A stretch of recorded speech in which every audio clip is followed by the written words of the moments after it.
The Race for Nuclear Weapons During World War II, The History and Legacy of Both Sides' Efforts to Build an Atomic Bomb. Written by Charles River Editors. Narrated by Bill Caufield.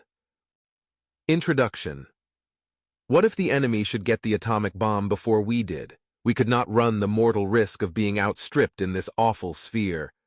Winston Churchill.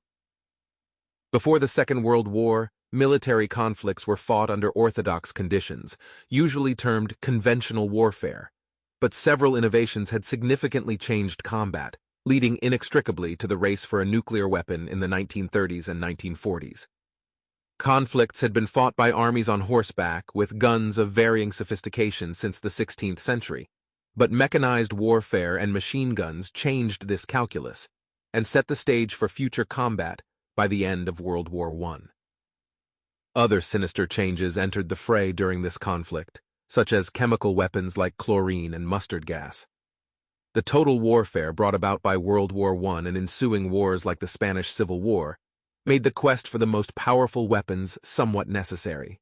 Tens of millions died during World War II as the warring powers raced to create the best fighter planes, tanks, and guns, and eventually that race extended to bombs which carried enough power to destroy civilization itself. While the war raged in Europe and the Pacific, a dream team of Nobel laureates was working on the Manhattan Project in America, a program kept so secret that Vice President Harry Truman didn't know about it until he took the presidency after Roosevelt's death in April 1945.